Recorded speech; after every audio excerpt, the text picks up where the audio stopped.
Hello? Check. Okay. So, ano ba yung mabibigay ko na review dito sa Honda Giorno kapag gamit na siya ng isang 6-footer na katulad ko? Let's say 5'11 and a half. Ganyan. Well, hindi niya na kailangan magtabas ng upuan. Okay? Well, kung para sa iba, like mga 5'8 pababa, minsan nagtatabas sila. Tapos may narinig pa ako na may nagpapa-lowered nito. Preference nila yon, pwede yon, maraming ganun, okay? Kasi depende kung saan ka komportable, okay? Pero ako, dahil 6 flat ako, goods na goods naman ako. Kasi kapag ka nilapat ko yung paa ko, guys, pakita ko sa inyo, ayan, traffic naman.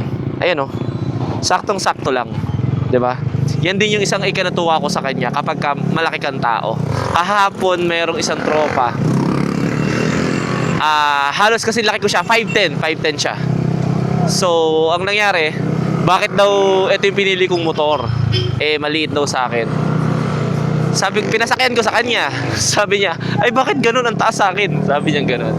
So, na-surprise siya sa height nito. Sa power naman, syempre maraming magtatanong, J125 yan. Well, pati ako na-surprise kasi yun nga, dahil 4 valve siya.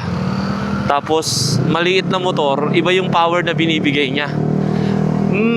Magbibigay din ako, guys, ng konting bad review sa kanya, which is gusto ko rin naman maging syempre transparent sa inyo. Medyo matagtag siya. Okay? Hindi ko sure kung meron siyang similarity sa Mio. Okay?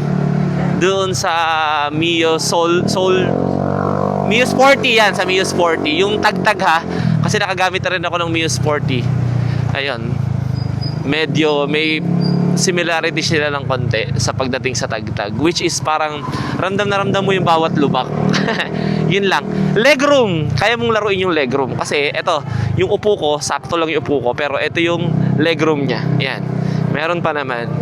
Tapos siyempre yung gulay board. And yung motor na to, kung anong iniliit niya, siyang ang daming paglalagyan. Kasi imagine na kaming dalawa ng girlfriend ko, nag-gym kami. So syempre meron kami mga bag, may mga duffel bag kami, may mga dala kaming tumbler, ganyan, everything. Isa dito, meron pa dito sa compartment. Basta kaya niya kaming dalawa. So yun yung medyo isang natuwa ako sa kanya na isang advantage niya. Okay? And pagdating naman sa gas, hindi ako sure ha, pero dahil hindi ko alam, dahil 4 valve siya, kaya malakas, medyo umiinom siya ng gasolina. So yun lang, medyo malakas siya sa gasolina. Okay? Pero so far naman, doon sa binayaran ko na 106 ba o 105 na cash nito, tingin ko naman sulit, 'di ba? Kasi unang-una, totoo yung sabi nila, para kang nagtatamiya. Kasi marami kang accessories na nailalagay, na nalilibang ka, natutuwa ka. Although magastos, pero kasi syempre, 'di ba? Yung childhood memories natin na set up tayo ng Tamiya, parang ganun eh. Yun na lang yung parang pinaka binabayaran natin dito, na natutuwa tayo, nawawala yung stress natin. Well, yun naman lagi kong sinasabi, na ang hirap i-explain kapag nagmumotor ka, na once na nagkaroon ka ng motor, meron kang stress reliever. Kasi anytime, anywhere, kapag free ka, pwede ka magtanggal ng stress. Punta ka lang sa Tagaytay, magkakape ka, uwi ka, good mood ka na. Alam mo yun? Yun lang. Tapos sa umaga, kahit nakapark lang siya, kapag ka nagkakape ka, nakikita mo yung napundar mo, na may napupuntahan yung pera mo, di ba? Like may hinuhulugan ka ang motor, pero nakikita mo naman na nandiyan, nagagamit mo siya.